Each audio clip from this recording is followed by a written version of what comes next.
what you want, when you want it, where you want it. This is The Mesh. Footcandle Films.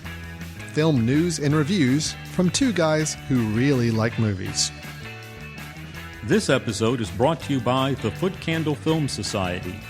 For a schedule of upcoming screenings and membership information, visit the Society's website at www.footcandle.org. Hello and welcome to Footcandle Films. This is our film review and discussion show here on themesh.tv. I'm Alan. This is Chris. Hello, guys. How you doing, Chris? I'm doing well. Just finished a screening. Yes, we did. So we're going for a late night recording here. Chris has got his sun drop on the table. We are ready to go. We're ready to talk about some movies. Chris, I know we always try to do this thing where we seem like we've got polar opposite films to review. I think we might have reached the epitome of that today. Okay. We have the superhero mutant regenerative powers with adamantium claws, the Wolverine. Never heard of it. Never heard of it. Right, brand new. And we're going to be talking about that, as well as we're going to be talking about the documentary Stories We Tell. I don't think we could get much more different than those two, although by the time we come back, I will let you know if I can come up with some sort of link between those two films. Okay, when we come Fair back enough. from the first trailer. So we're going to talk about the Wolverine. We're going to talk about Stories We Tell. We got some mailbag. We're finally going to get to our mailbag. I don't we've disregarded our mailbag for way too long. It's time to get into the mailbag. We got some viewer mails. We're going to listen to, and then we're going to tap it off with some of recommendations for the episode here. Online recommendations of films that you may want to check out. Maybe ones that were overlooked, have been forlorn, whatever it may be that we think you ought to check out as good movies. So, sound like a plan, Chris? Yes. We ready to go? Let's do it. Good. Let's jump right into our first review, which is the film, The Wolverine. I've been trying to find the Wolverine for over a year. It's not who I am anymore.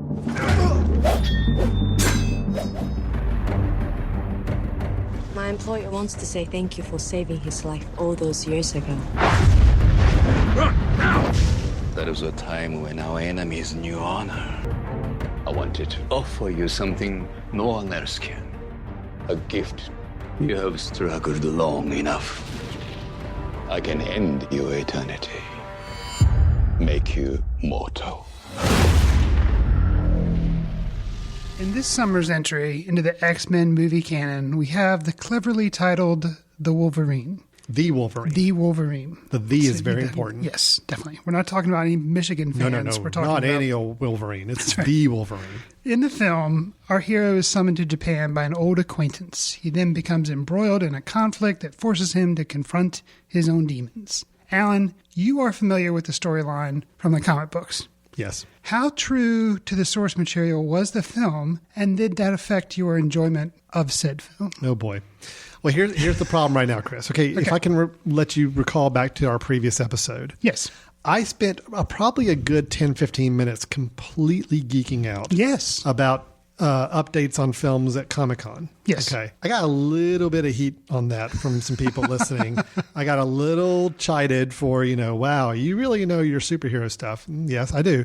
But thank you. So now you're putting me on the spot again. You're asking me to compare faithful adaptation of previous works. Let me say this. So the Wolverine talks about Logan, who is the Wolverine, talks about his time in Japan, which that is a critical part in Wolverine's mythology, is his time and his encounters in Japan. Frank Miller, who you know Frank Miller. Frank Miller very famously drew, this is before he was a writer, but he drew for, I believe, the original Wolverine miniseries, which covered this story. Oh, okay. He went on to do the Batman stuff, Dark Knight stuff. That's right. Okay. That was when he was a writer. Okay. But now he actually was an artist for a while before he became a writer. I did not know that. So there is some story here to carry over from the original source material. Okay. I will say I was actually surprised that they stuck with this ninja Japan setting as well as they did. I think that actually worked for the film. Okay. The best way I can sum up this film for you is that I think for 3/4 of the film, it's pretty successful. think three-quarters of the film, I think, is fairly successful because they used Japan as an environment. I think it was a different setting than we're used to seeing for some of our comic book adaptation movies. It had a little more of a realistic, serious vibe to it in most of the cases. Mm-hmm. I think where the film fell apart was when it became too much of a comic book movie in the last third or so. Gotcha. That's where, to me, it didn't work. I didn't enjoy the finale of the film because it was too much like every other superhero movie we've seen. CGI bad guy, big fight, all that stuff. Okay. So I was really digging this movie for the most part. I was a little let down at the end. There are definitely some elements of the film that I thought didn't work at all. Really? But overall, I enjoyed the film. Overall, I thought it was a much better entry than we've seen with other. I think the last Wolverine movie that Hugh Jackman did was not good at all. I hated that movie. The Origins thing? Yeah. I didn't even see it. That was not good. Okay. But Hugh Jackman, he's got this role down pat. He really does have this role to the point where I'm happy seeing him on screen play this role, even if the film's mediocre. This is better than mediocre. Okay. I thought it was a good film. I had a few misgivings about it, especially with the end and a couple of the characters, which we'll get into a little bit. But I think overall I enjoyed the film. I thought it was one of the better superhero comic book entries we've had in a while. Okay. Your thoughts? I not knowing the backstory, but you had talked to me a little bit about it. So you'd said, it is a legitimate storyline with ninjas. I really enjoyed it. I felt like it was kind of a nice hybrid between like a Bourne Legacy movie and a superhero movie. Exactly. I thought that was a good way of looking at it. It had more of that, not really political intrigue, but more of that, there's like some actual suspense and intrigue going on. And it was a more grounded in reality type of situation. So I thought it was good. And it was fun for me to see a movie that just centered on, granted we had Man of Steel, but Wolverine, so it's like an X-Men movie, but it's just focusing on one person. Yeah. So you don't have a huge cast of all these different people. No, it's just, the Wolverine. Yeah. And I enjoyed that. And like you mentioned, using Japan as kind of like a character and kind of like really embracing that. I really like that aspect of it as well. I'll tell you, there's a few parts about talking about the whole Japanese element, because I do think that was a really important success for the film, is using that backdrop as effectively as they did. Okay. There are several scenes where they're running through some of the casino environments, or they're having to stay the night in the, what would they call it? The Love Hotel? The Love Hotel. The Love Hotel, which, is a Japanese thing in the big city there. Sure. I thought those were really used well, and I think that added a lot more sophistication to the film. It made it less generic and more of its own style and piece and place. So. I'll call out two things, that action sequences that actually worked really well for me. And I feel like they used the setting, the bullet train sequence. Yeah. Where they were having, an action scene on that. I really enjoyed that. That was good. And then there's a funeral that occurs in the first part of the film, and using that whole traditional style funeral and the way, and like there's an action sequence that occurs there. I really liked that whole setup. And I will say too, I think the action sequences, I've been pretty hard on action sequences in big blockbuster movies so far this year. I think those have been the things that have really just really made me not enjoy a film. I thought these were well handled, especially the ones you mentioned. Yes, the bullet train, it was obviously a lot of CGI and animation. It was a little obvious at times, but the way it was framed and the way the pacing went on it, I thought was really well done. But the fighting itself, I thought was shot very realistic. And I thought I really bought that these guys were really duking it out, and especially a lot of the martial arts and ninja fighting, I thought was really well done. I didn't feel like it was overdone. I didn't feel like I was watching this really preposterous superhero action scene and just unbelievable. No, this was like really, really good fight scenes. Something that interested me too after the movie was over and I was thinking about it, processing it. I enjoyed the fact that this felt like an origin story or a reboot, even though it's not, because it actually takes place, as when we geeked out on the last episode, it takes place after the most recent X-Men movie. That's right. And sets up the X-Men movie directly that's about to happen. And so it's interesting how, they're able to kind of reboot the franchise, but they've already kind of done that. It was interesting. Well, on that comment, a running thread throughout the film, and then we're not spoiling anything because this is all very obvious in the first few minutes, but in the last film, chronologically, time-wise, that took place, Wolverine killed Jean Grey. Oh, let's get to that weakness of the film. Okay, you got to all right. But go ahead, finish. So that becomes a recurring theme from the film. Oh, does it recur? Yeah, it does recur quite a bit. Where he is having dreams about talking to her. And so she is a character in the film, which I thought on the surface, premise-wise, was good. Oh, man. Implementation, not so much. I'm with you on this. No, we're on the same path with this. What I thought was interesting is saying, okay, we're not discounting what's happened in the other films. We are continuing the story, but yet this very well could have been just a pure standalone. It doesn't have to be connected to any other movie and been fine. I think in a way trying to shoehorn it may have actually hurt it a little bit more than helped it. But I at least like the fact that it's a continuing story, and they're willing to say, we're not going to just pluck this out of left field. This actually has a place in this whole universe. Right. You know? So, and you're right. During the credits, there's a scene that very clearly sets up what a film you and I talked about recently about Bryan Singer's next X-Men movie, and it's a very clear setup for that. I think if you touched on briefly kind of the last 25% was your weaknesses where you kind of had the negative feeling about the film, and you just also mentioned my negative on the film, one too many flashbacks of Jean Grey. Oh, there were a lot, and they were very repetitive. I understand, like you mentioned, it's somebody he killed in the movie right prior to this, and so, and it has to do with him working through his emotions, and I understand that, but it was overkill. I felt like to the point where they showed her the last time, I was like, oh, come on. I was really sick of seeing her. I agree. And it would be different if each of the flashbacks were different and shared different types of information with you. But no, it was all exactly the same type of dialogue and reinforcing the same idea again. Yeah. Can we talk actresses a little bit real quick? Sure. Hugh Jackman, I mean, we've never really talked about him playing this role. I already mentioned, I think he's born to play this role. I love watching him play this role. Are you feeling that way too? Oh, yeah. I think he's Wolverine. I mean, maybe that's why I had trouble in Les Mis, is because I saw Wolverine walking around. But I mean, he's typecast, but yet we're okay with it. I mean, I actually think this is his best performance in the role, because I think we got to see a wider range of emotions. Yeah. He became less of a comic book character and more of a fleshed out character. But I like the fact too that when the going got rough, I mean, they call it berserker mode in the comic. And that's kind of his thing. He just goes nuts. And I think we got more of that here. I know that it was still a PG-13 movie, but I thought it was a very hardcore PG-13 movie. Yeah. There were some scenes I was actually really surprised they pulled off in a PG-13 movie. So not one for the little kids. It was definitely a lot more intense than I expected it to be. I will say Mariko, his love interest in the film, played by Taya Okamoto. I really liked her. I thought she was very good. I also liked his sidekick Yukio, Rila Fukushima.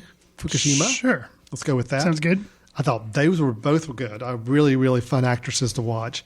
Hiroyuki Sanada as Shingen, who's kind of a bad guy, but I mean, there's a little bit more of a story to it than that. He plays kind of a figurehead in the Black Guard, kind of a group of ninjas or something. Yeah, but also wasn't he Mariko's fiance at one point? Yes. Yeah. Yes. Okay. So one huge weakness. I think I know. Lady Viper. I think I know where this is going. Oh my gosh. Yeah. I had heard some bad reviews about her performance before I went in. So I maybe went in with very low expectations. She was better than I thought she was going to be, but it was still a glaring. That was when things got too comic booky and too over the top for me, her scenes. And I don't even know the character of Viper. I think it's just an example of a poorly written character. I can't blame the actress on the performance, because it was a one-note character. Right. It was, I'm here to be the true bad person type of thing. Right. It's played by Svetlana Kochedenkova. Don't know anything about her. Yeah, I'm sure she's a fine actress, but this was a one-note character, and it was the one thing that just didn't fit the rest of the movie. Where I thought the rest of the movie had some real depth to it. She was basically, what you would expect from a superhero, high-budget blockbuster movie. So yeah, she was a weaker part. Not knowing the source material, I was unfamiliar with some of how some enemies were going to be resolved in the end. I'm just keeping it and I enjoyed that kind of surprise that kind of came at the end. I guess you were probably not as surprised. No, I was okay with the surprise. And again, we won't talk about what it was having to do with the big bad villain.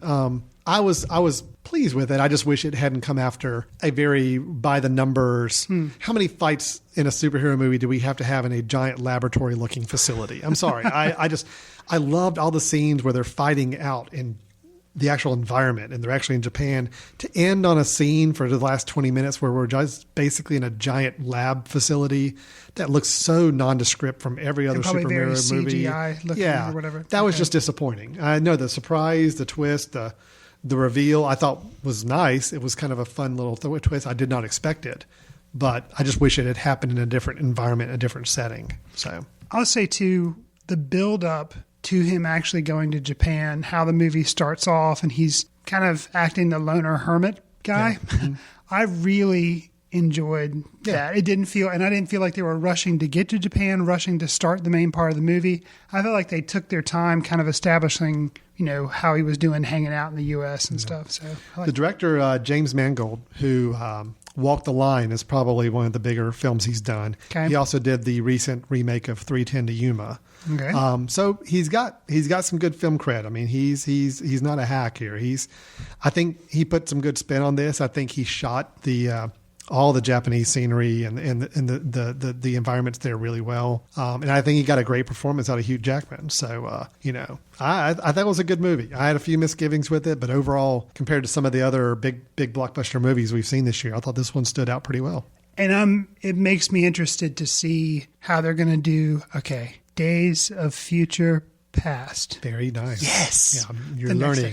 You are learning, Chris. Okay. So, it makes me interested to see it, which is always a good sign. If you're interested to see the next movie in the line of the sequels, then...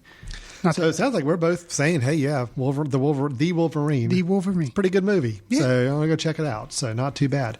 All right, well, let's move on to the complete opposite. I told you I was going to find a way to connect the two films. Okay. Here we go. Okay. In both The Wolverine and Sarah Polley's Stories We Tell, we're dealing with characters who don't quite know all the details about their past. Excellent. Well done. Thank you very much. The next review is Sarah Polley's documentary, Stories We Tell. When you're in the middle of a story, it isn't a story at all, but only a confusion, a dark roaring, a blindness. It's only afterwards that it becomes anything like a story, when you're telling it to yourself or to someone else. Dad, can you just go back over that one line? I was being so real. Here, Chris, we have a film in Stories We Tell where Sarah Polley, Canadian actress that I've been a fan of. I thought she was great in Go many years ago. I think I even liked her in the film Splice, sci-fi kind of / horror film from a few years ago. Mm-hmm. She's a good actress, but she has recently turned into a director. So we had Take This Waltz. We had Away From Her, actually in reverse order. And now this is her third directorial effort, which happens to be a documentary called Stories We Tell. In this film, Miss Polley opens her family vaults open to the public, letting us dig a little deeper into learning about her family, most notably her mother. Right. Where we start to uncover through the course of the film that her mother, a very unique, interesting, vivacious personality, did harbor some secrets, did harbor some things that would have lasting impacts on this family for years to come, and especially on Sarah herself. Mm-hmm. So we're actually seeing a documentary where Sarah Polley is telling the story of her own family through her own family members. Her sitting down and interviewing her family members to learn more about her mother, which ultimately helps her learn a little bit more about her father. And we'll leave it at that, because there are some spoilers with this. Believe it or not, with the documentary, there are some spoilers. Yeah. But Chris, let me just ask you the question, because there are some choices made in this documentary, which we'll go into a little bit later during some spoiler alert time. Sure. But there are some choices made in making this documentary that do go against what we normally would expect in a traditional documentary. Knowing that we've got Sarah Polley as an actress, primarily that we've known her as an actress, now putting her skills towards something that a documentary is supposed to be about the truth and about what's real or what we know and facts and everything else. Taking the very interesting style of filmmaking to the documentary scene, does Miss Polley pull it off? Does she need to pull back the reins and go back in the direction of directing dramatic films, which she's did in her first two? Or do you think there's a budding documentarian? Do we have another, Harold Morris or something like that in the future? Well, that's a very loaded question. Because there are some Harold Morris touches in this documentary for sure. Yes, there are, definitely. She is a very talented, Sarah Polley, very talented filmmaker. And I think her instincts lie more on the dramatic fiction side. Okay. With this documentary, I appreciated the style that she went about doing it. This is unlike, it has touches of Errol Morris and other, but it's unlike any other documentary I've ever seen, because she is trying to learn about her past, and you hear her voice every once in a while. It consists of a lot of interviews, and you hear her voice asking the questions, and sometimes they will break the fourth wall. One character even jokes about that and ask things directly, like, what are you hoping to get out of this? Why are you interviewing our family? Why is this interesting? And you hear, and so it makes you kind of challenge the whole time, why exactly is she doing this? And what is she trying to prove about herself? What is she, so I feel like her talents maybe lie more in fiction filmmaking as opposed to document. But I feel like this, I guess if everybody has one story in them or everybody has one movie they could make, this is definitely her one documentary. And I feel like, but I can't imagine, I don't foresee her going on to make more documentaries, if that makes any sense. Yeah, I think it was a very personal story. And I think it's something, we got the impression even through the story that this is something she's been thinking about doing for years. For a while. For quite a while. So I do agree with you. I don't think this is her on the path to say, I'm going to start making documentary stories. No, this was her one story.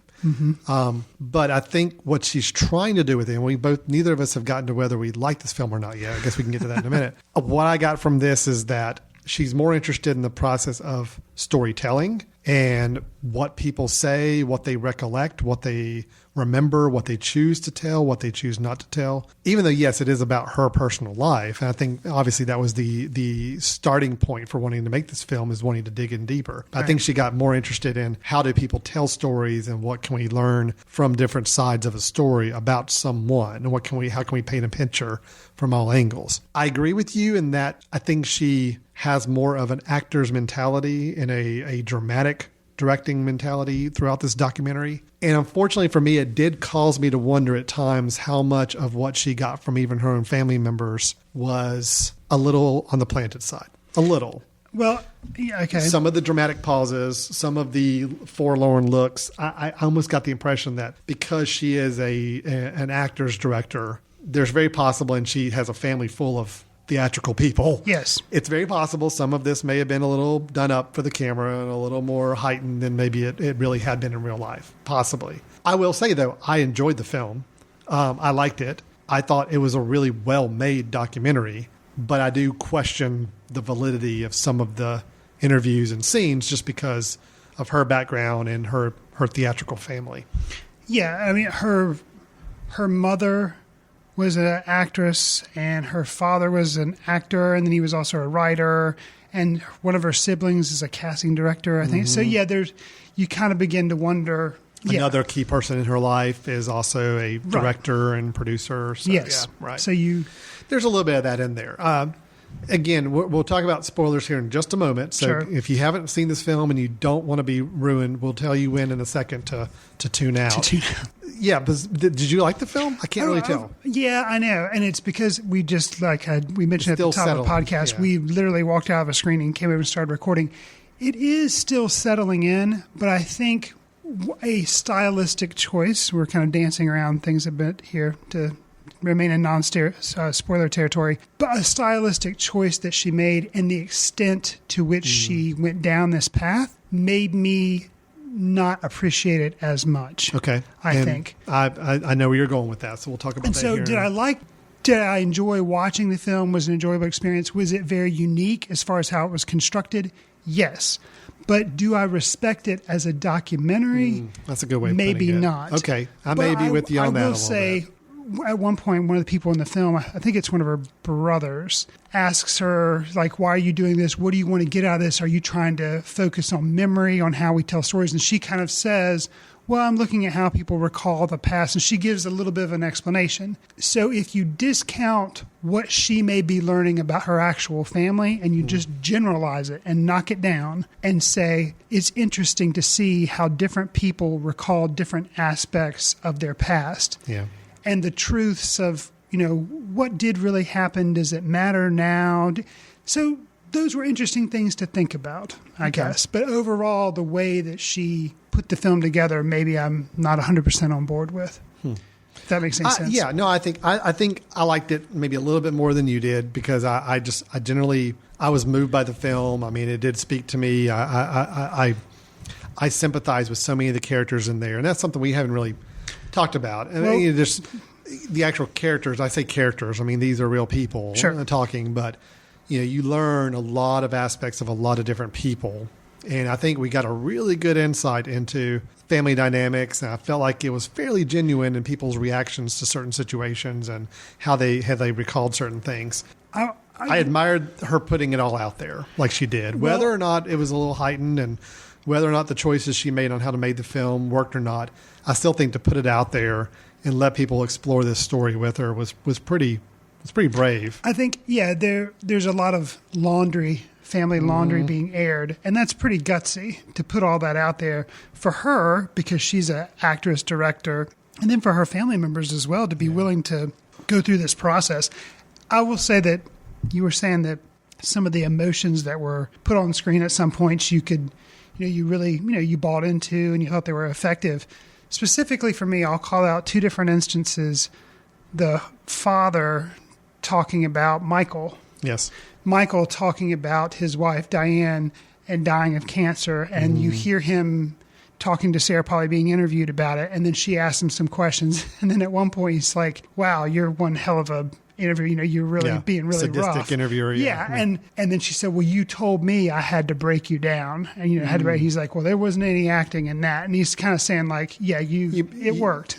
I bought it. Yeah. It was brutal. Yeah. And so that was effective to me in how he was being very sincere about the last words he said to his wife who was dying. That, and then another point in the film where one of her brothers is recounting her mom, we learn, I guess a little bit of a spoiler, but not as much as we'll get to. She was married twice. And this brother was from her first marriage. And he talks about, he was referring to some of his brothers and sisters that were from that first marriage and basically talking about she lost custody of her children. And he, even though he wasn't one of those children, he gets really emotional talking about how hard that must have been for his mother. And he breaks down, and that was intense. I don't think that was faked. Oh, no. I really don't think, the more I really sit here and think, I don't think the interviews at all were fake. I mean, they were what people were saying, but again, it's a theatrical family. They know their sister or family members making a documentary about this story. I think naturally you're going to play to the camera a little bit more, and I'm curious how much of that may have been the case in the film. When some of the lighter moments, they may have been, I guess, hamming it up more. Yeah, sure. I can Very see well that. Could be. Well, Chris, let's go ahead and put up the big red flashing spoiler symbol because we do need to talk about one or two aspects of the film. Sure. So if you don't want to hear any more about this film, you want to go in with a fresh mind, skip ahead maybe a couple minutes into the podcast, and when you hear us talking about the mailbag and reading the mail, you'll know that you're in a good spot. But Chris, so we kind of danced around it, but let's just talk about it. Okay. A stylistic choice was made to recreate some home video footage, although that's not revealed to us until really close to the end of the film. Correct. So the whole point of the film, we've been watching a lot of home video footage to the point where you're starting to question, oh my gosh, did they videotape everything they did like growing up? Then you come to find out, nope, she actually recreated it. And they make a big point about it in the film to say she wanted to take these stories and see if she could craft these memories out of it, how she wanted to see them on screen. Right. So you actually see them behind the scenes making a lot of this footage with actors and everything else. It was a shocking moment because up to that point, you're still kind of led to believe, this just happened to be a family that did use the Super 8 camera and shot a whole bunch of home video footage. Right. Come to find out, no, they just found a lot of actors that looked a lot like these family members and put them in those situations. You seem to have had a problem with that choice. And I think the reason I did is because it was housed in being a documentary. Yeah. And we've discussed Project NIM on one of our first podcasts. We talked about Project NIM. The family raising the monkey as a part of the family. And then you have recommended at one point Man on Wire as a documentary. Mm-hmm. And those are both good documentaries. They both use reenactments. Errol Morris, as you mentioned in the he does a lot of reenactments. Yeah. And I think the problem is when they're reenactments, it's obvious they are.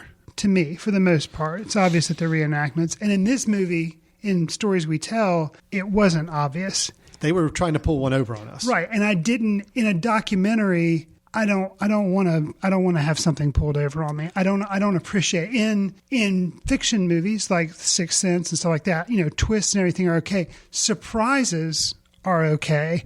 But the way that she garnered the major amount of surprise is by fooling us with the footage. I feel like it was over. Now, granted, it kind of goes back to what her point is, which I was dancing around at first. As far as Stories We Tell is the name of the movie. This is a story where she had several different people telling it different ways. This was her way of telling it. Her vision of what the stories look like. Right. So see, that's the way I took it. She was never interviewed. Yeah. So her window into this is to make a fictitious vision of what.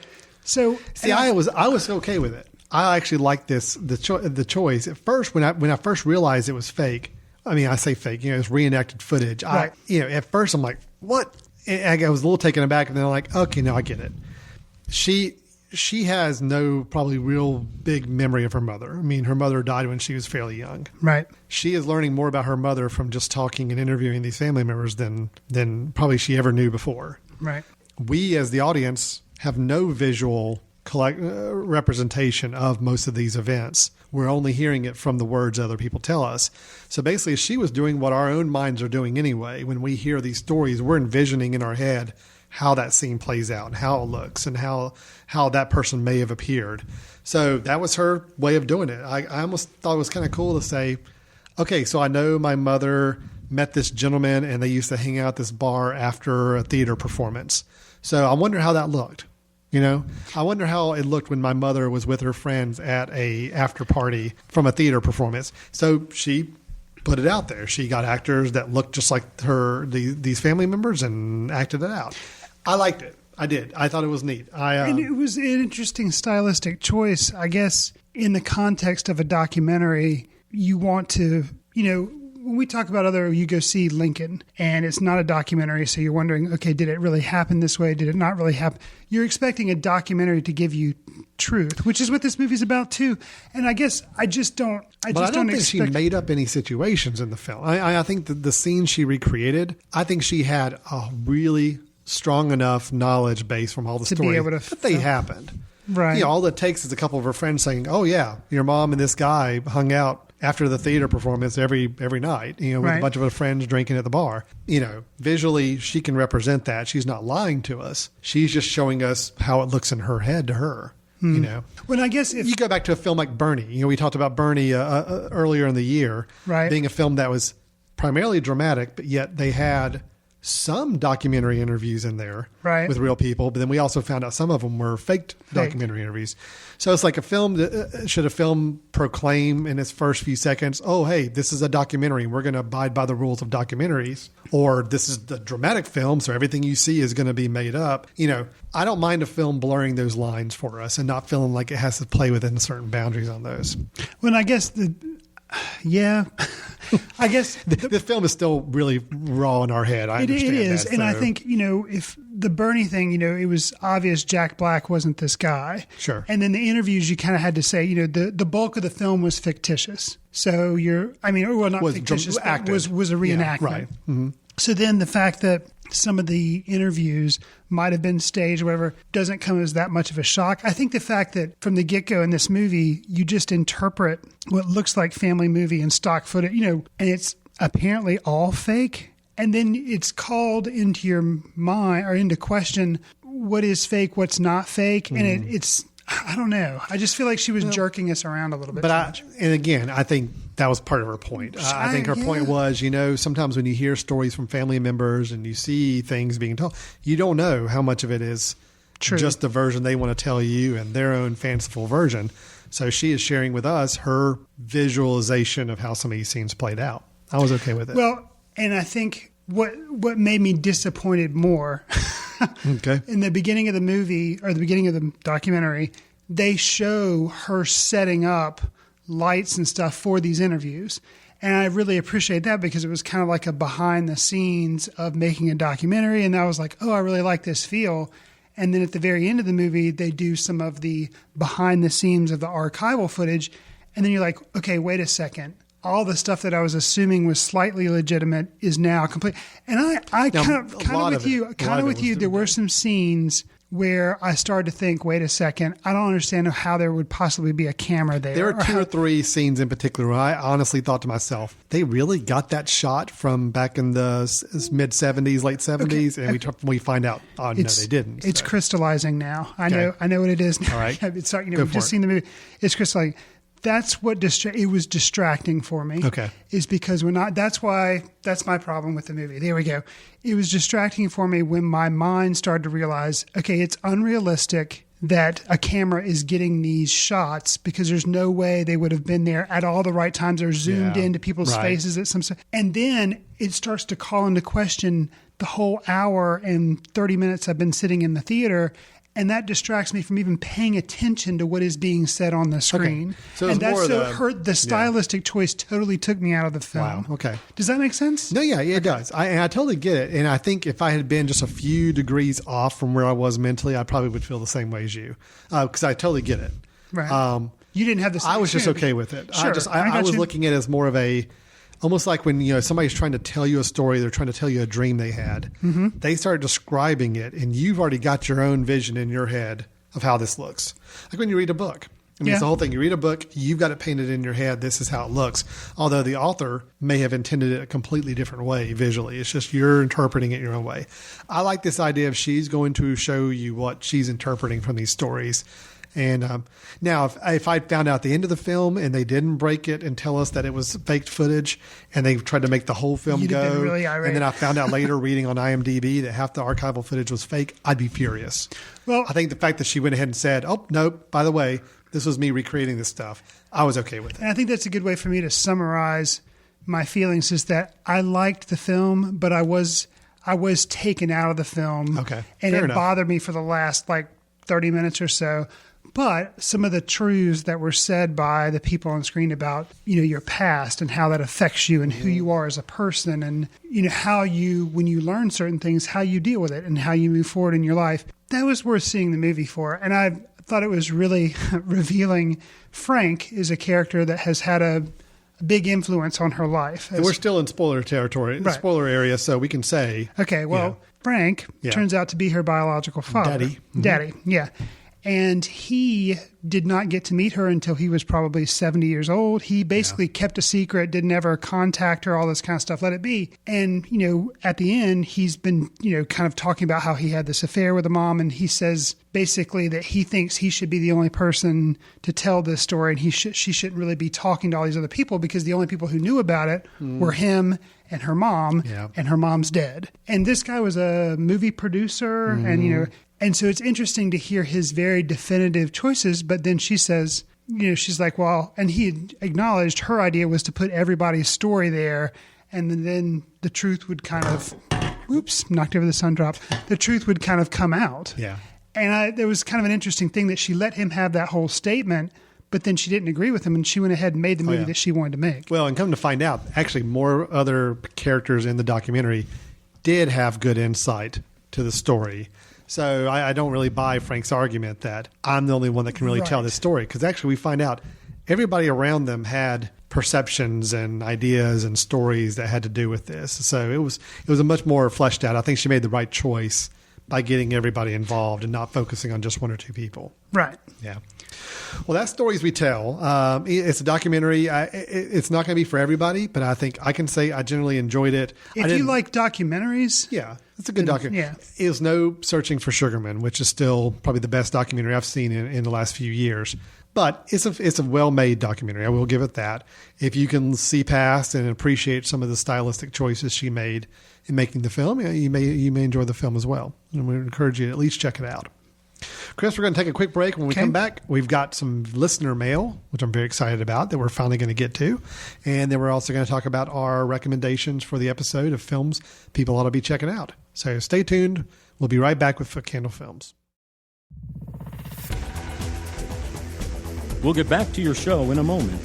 Just a reminder, you're listening to The Mesh, an online media network of shows and programs ranging from business to arts, sports to entertainment, music to community. All programs are available on the website as well as through iTunes and YouTube. Find out more at themesh.tv and give us feedback on what you like. And now, as promised, back to your show. Welcome back to Footcandle Films, our film review and discussion show here on themesh.tv.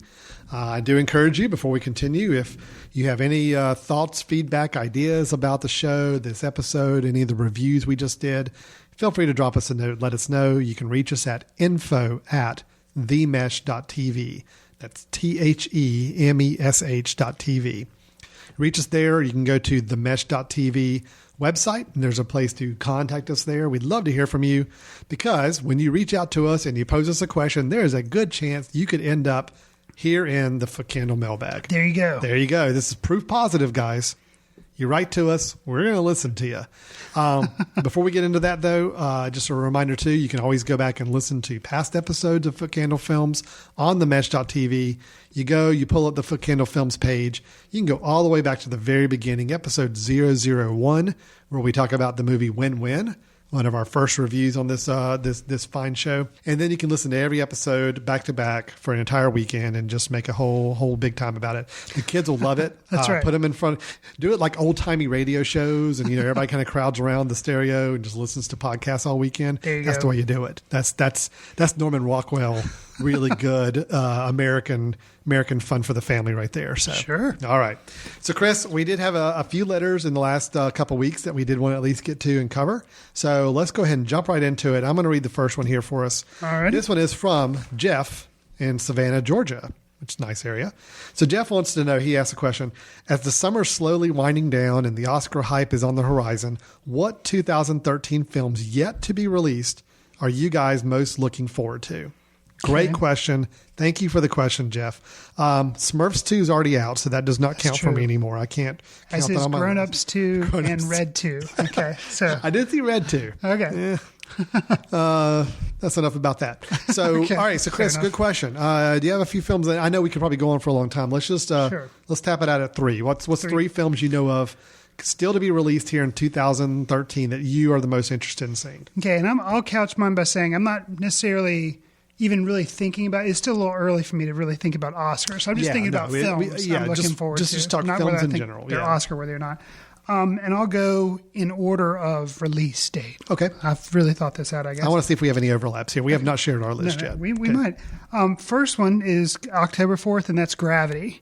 Oh, yeah. And that's I almost had that on there. Alfonso Cuarón's the director. He gave us Children of Men, which is a pretty good film. Very good film. And has Sandra Bullock and George Clooney. George Clooney, thank you. Those two in it. And if you have been anywhere near a theater in the past 2 or 3 months, you've probably seen the trailer. Yes, it's a lot of floating in space. Yes, a lot of floating in space. But it really, visually, I know it's going to be interesting. And the two actors I like, the director I like. So I'm a sucker for science fiction. Yeah. So that's the first one. Okay, great. Gravity. Is that Gravity? That was my number 4, but yeah, Okay. you got it. Good. Next up, we have another science fiction film, Ender's Game. Okay, yeah. Okay. This is the one I told you about. It is. You did not know they were even making this film No. until I told you a few episodes No, ago. and I like the book so much. It comes out November 1st, so it's next in line. I like the book so much that I'm going to see the movie regardless. Even if I hear it's horrible, I will go see the movie just because I want to see how they do certain things. I'm hoping I have very high expectations because the book is so good that I feel like it'd be kind of hard to screw up. So I think the movie. Famous last words, Mr. Fry. I know. Yeah. I mean, not that I think it's going to be Oscar worthy, but there's like so much potential that it'll at least be, mediocre. It's not going to be bad. Can I bring your expectations down just a notch, though? Sure. Do you know who the director is? Linking back to our first review of the show.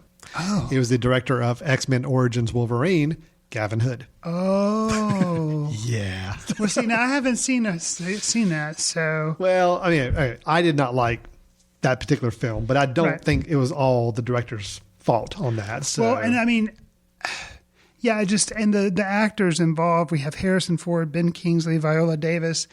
The guy who actually plays Ender, the young man who actually plays Ender, is Asa Butterfield. Yes. Was he Hugo? He was. Okay. Mm-hmm.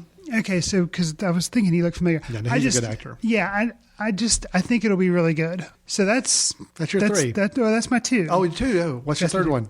I know what it is. Oh, yeah? Okay. Well, I'm going to guess. Tell me if it... Yeah, just tell me what it is. Okay. I'll tell you if I'm right or not. December 6th, Inside Llewellyn Davis. Got it. It's a Coen Brothers movie. Coen Brothers, yeah. About a folk singer in like 1970s in New York or something.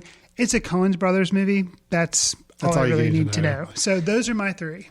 And plus, that also happens to have one of my favorite actresses in it. And I'm already drawing a blank. Carey Mulligan? Carey Mulligan. Yes. Carey I didn't Mulligan. know she was in it. The star, I actually brought this up in a news item maybe a year ago. Okay. The star, I don't even remember his name. He's basically a fairly unknown actor. Huh. They've cast in the lead as Llewyn Davis. Okay. But you've got Carey Mulligan, you got Justin Timberlake, which, I like Justin Timberlake. I think he's a good actor. I liked him in The Social Network. Yeah. So he's got a part in it too. It looks, and John Goodman, your typical Coen Brothers staple there. Guy. Yeah. No, I'll tell you, I'm glad. I knew I was going to mention Llewyn Davis, but I knew you were going to mention it, so I intentionally did not put him on. So do we have any overlap? No, because I predicted that Gravity and Llewyn Davis were going to be two you were going to name, so I did not put them on my list. Okay. Even though they would have been two of my batting around that top three. Okay. I wanted to go for ones I thought might be different. Okay. So let me go in the same order, descending order of release date. Wolf of Wall Street, Martin Scorsese with what's his name? Big DiCaprio. Titanic guy. Yeah, DiCaprio. So basically, that's what he's going to be known for the rest of his life is Titanic guy. He's still Titanic guy. Doesn't matter how many other Oscars he wins. No. He's Titanic guy. He's Titanic guy. Wolf of Wall Street, depicting kind of the financial moral corruption of Wall Street in recent years. And just the trailer alone has sold me on this film. The trailer looks very Goodfellas, but in more modern day and more of a large cast of characters and very chaotic style. I hope the trailer lives up to the film because I'm totally sold on just the trailer alone. Okay. This one, I'm kind of surprised if you didn't have this on your list, if you had a longer list. Her? Spike Jonze? Yeah, I've just recently heard of the film and I saw the trailer and I don't know how to feel about it. The trailer doesn't appeal to me. Okay. But I do trust Spike Jonze. This is a film stars Joaquin Phoenix in the voice of Scarlett Johansson, right? Where Joaquin Phoenix's character basically has a relationship, falls in love with his Siri-like phone assistant voice. This is a little bit of a fantasy tale where they've released a version of it's like Siri on your phone, the person you can talk to and ask questions. That is actually a much, much more advanced version of that, and he basically becomes friends and somewhat connected romantically with her. The trailer makes it look like it could be really hokey, but it is Spike Jonze. I do trust that, it's just a trailer. I think he and Joaquin Phoenix, I'm interested to see what the two of them do together. I'm interested just because of the director who's involved, and I trust him that it'll be interesting. It's just like you say, the trailer makes it off to be like a Nora Ephron, you've got mail type. It's a little cliche. It's a little, on the nose type of thing. But I don't think that's what Spike Jonze is going to pull out of his hat. Okay. And the last one I'll mention, I've also mentioned this in the news before because I love the premise. The Monument Men. I've forgotten what this is. George Clooney's. He's directing and starring in the film. Okay. And I just love the idea of this. It's based on a real story, true story. In a race against time, a crew of art historians and museum curators unite to recover renowned works of art stolen by the Nazis. That's right. Before Hitler destroys them. Okay. I haven't seen the trailer yet. They just released it. I'm kind of trying not to watch trailers as much anymore. We can talk about that in our next episode. But I like George Clooney. You've already mentioned him with Gravity. I just generally like the guy. The premise to me, this sounds like this could be a historical Ocean's 11 with an eclectic cast of characters. And you look at this cast: George Clooney, Cate Blanchett, Matt Damon, Bill Murray, John Goodman, Jean Dujardin. Anyway, I'm ready. It's December 18th that film comes out. December 18th. Yeah. So those are three plus Llewyn Davis and Gravity I was going to mention as well. So I think we've got a good fall and winter coming up with some movies. I'm very excited about a lot of these. Yeah. So back to Jeff's question. Wow, we spent a lot of time on Jeff's question, but Jeff, thank you for the question. Yes, we got a lot of cool films we're looking forward to. What else do we have in the mailbag, Chris? Okay, moving right along. Shannon from Albany, New York. She wrote us and it's like, hey, thanks for your recent take. She actually said, hey. No, okay. She did not say hey. You embellished. But she did say. You're not being real with us, Mr. Fry. She said, thanks for your recent take on Only God Forgives. While I have absolutely no intention of seeing the film, not a big fan of gratuitous violence. It was entertaining to hear you guys discuss the merits of the film. Sounds like to me the only check in the good column would be running time. Keep up the good work. Well, thank you for that. I guess that was your comment that you felt like the film lingered on a lot of shots, but gracefully it was only an hour and a half. So. Yeah, it still could have been a 45-minute film if you really wanted it to be. But I will say, I don't think running time is the only check in the positive column. I do think cinematography. I think the shots that were on the screen, sometimes for way too long, but the shots that were there were beautiful. All of them. So I will say cinematography and running time are both in the positive column. She's right, though. If you don't like gratuitous violence, yeah, probably no, not for you. it's a tough film. Yeah. It's a really tough film on that front. So not for everybody. No. I think we even said that during our review. It's not one that everybody's going to watch and get anything out of. So. Sure. I mean, we try to review all sorts of types of films. Yeah. So gotta have a good mix in there. Okay, well, let's do one more. Okay. Let's go back south again. Okay. Dennis from Jacksonville, Florida. He has communicated to us saying, I've been listening to your podcast for a while. Thank you. Have you been listening, Yay. Dennis, since episode 1? If not, I've got your weekend planned for you. I've been listening to your podcast for a while, and I'm happy to see that you've increased both your output from 1 to 2 shows a month. You're welcome. And the number of films discussed in each episode. Yeah, we cram in a lot of films these days. It's just getting more. It's like snowballing. It is. But hey. He says, I'm curious, do you have any plans to discuss The Conjuring or Fruitvale Station? Chris, have you seen either of these films yet? Fruitvale Station, I have seen. You did see Fruitvale Station. And that was by sheer luck. Okay. Usually movie companies are really good about promoting things. Mm-hmm. And this movie, I think, was released by the Weinstein Company, which usually they're really good about promoting films. I didn't even know what this film was, but I happened to see, I was going to go see Wolverine, actually. Okay. And this film popped up. I'm like, what is that? Mm-hmm. Come to find out, it won the Grand Jury Prize at Sundance and also the Audience Prize at Sundance. Okay. So I was like, okay, well, if it won 2 prizes at Sundance, must be good. So I went back and checked it out. Really good movie. Oh, you liked it. So Yes. Fruitvale Station was good. I haven't checked that out yet. So good. And briefly, it's just talks about an incident that happened out in California on the mass transit system on New Year's Eve. A guy was shot. Mm-hmm. And it basically chronicles the last day in his life building up to the tragedy. Oh, wow. And it's director's first film, actually. It's Ryan Cogan, something like that. But anyways, it's his first film. And so it's a really impressive first film. If it is playing in a theater near you, I suggest you go check it out. So, Now, that's the one starring, is it Michael D. Jordan? Yes. Michael Jordan? So don't go thinking it's Michael Jordan as in the basketball player. Jordan, yeah. But he's a fun actor. I was a big fan of the TV show Friday Night Lights. So he was the first time I'd seen him. So he does have some basis somewhere. Friday Night Lights, he was starring that for a couple of seasons. And then he was also one of the kids in Chronicle, the movie, the found footage film from a couple years ago. So I will say also she has a supporting role as his mom, Octavia Spencer, and she was in The Help, and she's good in this as well. Hopefully, someday she'll get the lead role in something because she's really good. But she's in this and she's awesome. Good. All right, so you saw Fruitvale Station. Any desire to see The Conjuring? You're not a big horror fan. I am not, but I have heard that this is supposedly it's good. Pretty good, but I'm a chicken too. So well, I'll probably admit it. If I continue to hear good things, maybe when it comes on streaming, maybe I'll watch it. Maybe on like a Saturday afternoon when it's nice and bright outside. That's the way I do it. Then I'll do it. Great.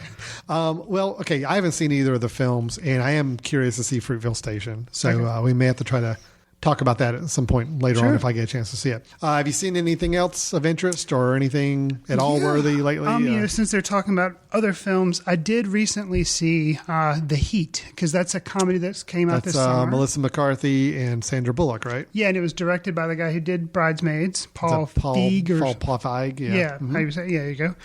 And I will say I was disappointed. Oh.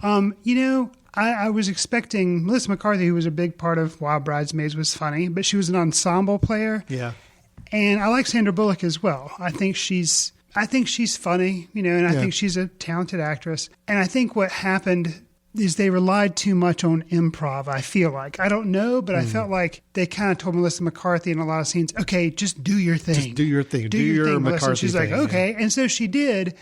But I feel like the writing is where it fell down because she wasn't responsible for she wasn't the writer on the film. So I feel like they just relied too heavily on her to just be funny. And then another part of the movie was there were some jokes, but a lot of it relied on her just spewing expletives. Yeah. And that's just not funny to me. I like her. I think she's funny. Everybody raves about her scene in This Is 40, a film that I was really disappointed in. I remember. And she did have some funny moments, but it did kind of border on the whole, let's just let her say as many expletives and be as gross and as mean-spirited as possible, and that's just what she's going to do.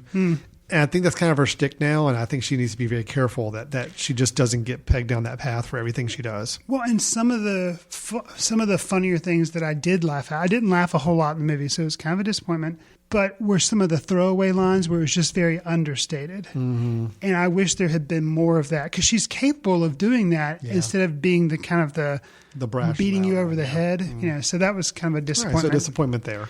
Now, how about you? What's something you've seen recently? You didn't see The Heat, but you saw something else. No. I did see a film called The Canyons. Are you familiar with this at all? Not really. Okay. Tell me about it. Well, Paul Schrader, director, who was the writer of Taxi Driver. So, I mean, there's some street cred there in the filmmaking world. He's done a lot of films since then as well. Some really good films from time to time. Affliction was one he did not too long ago with Nick Nolte. Right. But this film stars Lindsay Lohan. I've heard of her. I know who she is.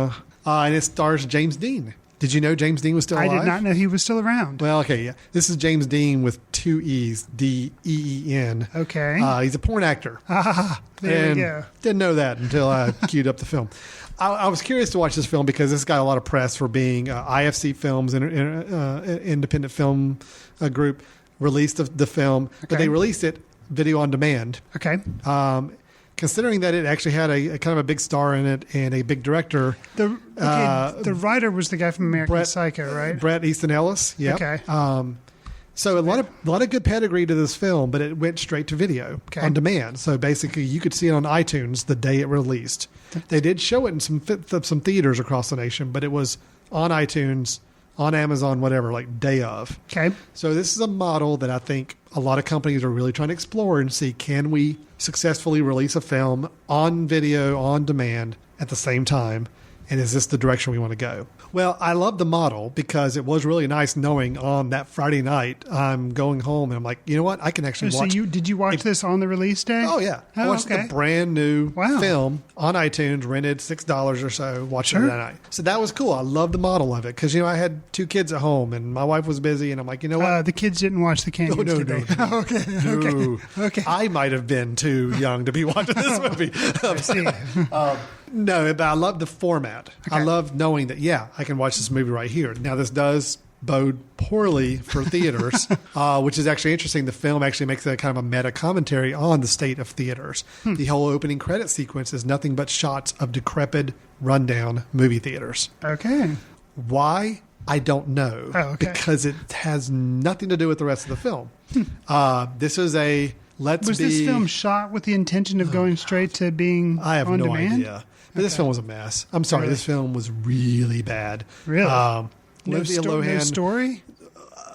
Not really. Okay. American Psycho is another one that Bret Easton Ellis wrote. Okay. And they tried so hard to weave some of that style into this film, and it just doesn't work. There are parts of the film that are basically borderline porno. The acting's horrible. When the best actor in the film is the porn actor guy. Wow, he outshines Lindsay Lohan. Yeah. Oh, wow. Oh, yeah. He was actually at least interesting to watch on screen. No, this film was just a mess. I didn't understand the point of it. It was just... So is it supposed to be like a murder mystery or a mystery? It's a under the belly story about true life in the Hollywood Hills area. Vapid, young 30-something-year-olds and just, excesses of life. But yes, it does try to weave in a psycho crazy person doing bad things towards the end. Okay. And it just doesn't work. It's a really bad film. It's very tough to kind of sit through and watch the whole thing. So not recommended at all. Although I will say, I think the format is interesting. I will say, knowing that I could queue up a film the day of release and watch it on my home theater, it was all right. I mean, I still love going to the movie theater. That's not going to change. But if I'm forced to where I can't make it to the movie theater, or I don't want to plunk down $10-12 to go do it, watching it for $4 or $5 on iTunes on my home TV, it's not a bad alternative. Sure. All right. Did we cover all the mail that we want to cover today? I think we did. All right. We had 3 to do, and we did 3, right? Yes. Good. Okay. So, cover some good stuff. Jeff, Shannon, and Dennis. Thank you for the emails. We really do appreciate it. We've seen actually our listeners increase every month that we've been putting out the show. That's good. Thank you guys for listening. We appreciate it. Spread the word. We'd love to get as many people listening and talking with us and having dialogue on things. Send in mail. We'll try to get to it. Absolutely. I can't guarantee we're going to do mail every single episode, but we'll try to hit it as best we can.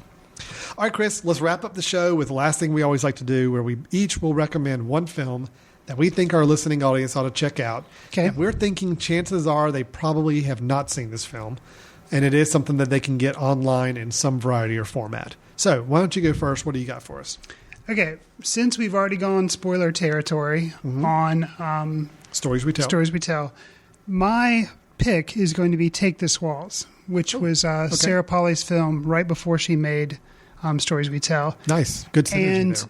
The reasonings why I think it's a solid film just on its own merits. It's about a happily married woman who falls for an artist who lives across the street from her. Her husband is Seth Rogen, and the guy who lives across the street is an artist that she kind of falls in. Luke, something is his name, actor's name. But anyways, and it's just really interesting to see this woman who is struggling with who she wants to be. And basically, now that I have seen Stories We Tell, you can see either. I recommend them as a pairing, so because I feel like the Michelle Williams character in this movie is basically Diane from Stories We Tell, based on Sarah Polley's mom. Yes, interesting. And the parallels that you can go on and on about. It made me enjoy Stories We Tell, I think, more than I would have otherwise, because I could kind of read into the body of work that Sarah Polley has done. So, anyways, Michelle Williams too, very good actress. So, yeah. So and the cinematography, some shots in Take This Waltz are just amazing. Specifically, I'll call out a scene that Michelle Williams, the character, likes to go to a scrambler, kind of at an amusement park.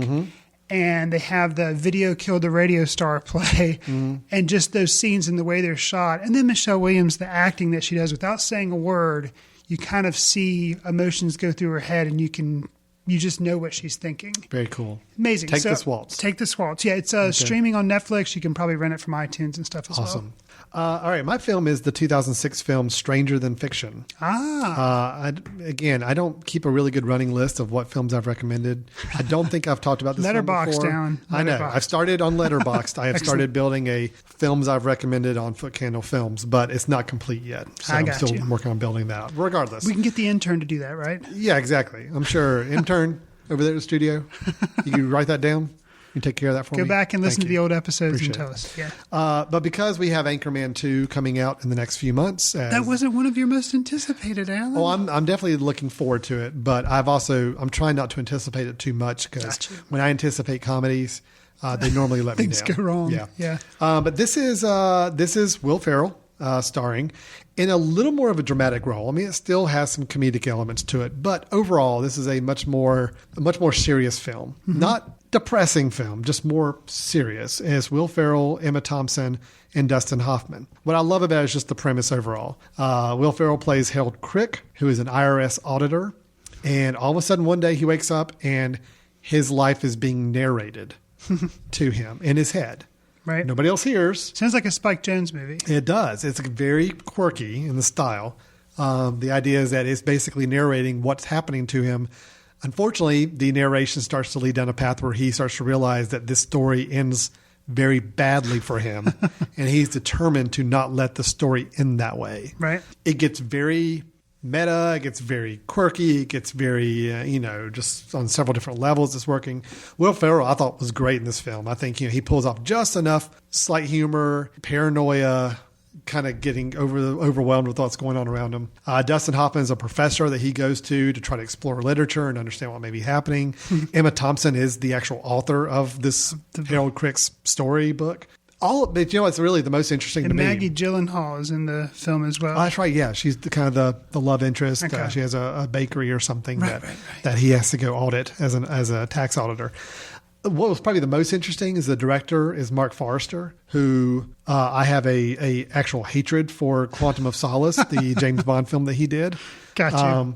But he did World War Z, which I thought was really good. Okay. This guy has a very eclectic filmography. Quantum of Solace, Finding Neverland with Johnny Depp, Okay. World War Z, Stranger Than Fiction. Just it's kind of all over the place. I don't know what his specialty is. I really hated Quantum of Solace. I wouldn't say that, like, he doesn't have a hallmark or a style that you can really pick out. No, not really. And even thinking about some other ones he's done. The Kite Runner. Oh, okay. Finding Neverland, Monsters Ball. He did Monsters Ball. Forgot about that. So yeah, it's a very odd filmography. But out of those, you're saying Stranger Than Fiction, definitely one to check out. It's my favorite. It's my favorite of his films, and I think it's probably his best made film. Okay. There's some great visual elements to the film that kind of help diagram certain things that are happening in Harold Crick's life. The soundtracks by Spoon, who I love and I think do a really good job with the music in this film. Okay. So I love the film. I think it's really great. I think it's a good story. I think it ends on just the right note. Really enjoy the film. Have you seen it? I have seen it. It's been a while. Is it available on Netflix? Do you know? I don't know if it's on Netflix. I mean, I know you can get it on iTunes, of course, sure. but I don't know about Netflix. Because I'll have to recheck it out because it's been a while since I've seen it, but I did like it. I thought it was a really fun film. It was not what I expected going in the first time. Gotcha. Between that and Everything Must Go, Will Ferrell's kind of had his two quasi-comedy drama movies. I can see that. This was the better of the two by far. So, because I thought Everything Must Go was okay. Not great, but okay. Not fabulous, but okay. Okay. Whew. It's a lot. I think we're at the end of the show. Question. Yeah. We're going to review Elysium. Oh, yeah. Correct? Yeah. Okay, so that'll be one of the two next films that we review. I don't know what the other one's going to be. If you guys have an idea, write in. Let us know what you think our next. You got to let us know quick. It's not going to be The Conjuring. Sorry. Okay. Yeah, we're not going to do that. Yeah, we'll try to find another film to review besides Elysium. But we Maybe are it'll be one of your video on demand. Could movies? be. I'll definitely check the list and see what we've got going on. Okay. And I do want us to next time, let's talk about trailers. Okay. I think we really need to have a serious discussion about the value or non-value of trailers these days. Sounds good. Talk about a couple that we really particularly like from the past. So with that, our marathon show of Footcandle Films, I think, has come to a close. Thank you to our listeners. Thank you to those of you that wrote in some questions and letters. And thank you to the three that we pulled out to read. And again, you can go to themesh.tv and pull up any old show archive and listen to any of the episodes we've recorded. You can also go and listen to other shows on the Mesh Network. It's not just movies. It's That's right. Business, sports, music, it's sports. We got a lot of sports shows on there now. A lot of stuff. Something to check called out. like fantasy football. There's a big fantasy. There is a thing called fantasy football. Yes, Chris. Yeah. And whatever. Imagine if you were to take Oscar nominees and compile your own team of people you think are going to win Oscars, and you're tracking and keeping score of those. I've heard him talk about it. It sounds like Dungeons and Dragons with football. So that's how We'll make sure the co-hosts of Fantasy Formula hear all about that analysis, Chris. I'm sure they'll appreciate that. Yeah. A lot of good shows to listen to on the Mesh Network. So we encourage you to do that. Please reach out to us. Drop us a line, info@themesh.tv. You can also go to our Film Society website, which is footcandle.org. The Footcandle Film Society. Here in Western North Carolina, we bring a film at least once a month to the beautiful downtown Hickory Carolina Theater. Show it in front of a packed house audience and talk about the film afterwards. If you're ever in the Hickory, Catawba County, North Carolina area, drop us a line. Let us know. You're welcome to come by and be our guest at one of those screenings. So with that, let's wrap up our episode of Footcandle Films. I'm Alan. I'm Chris. And thanks a lot for listening. See you in the ticket line.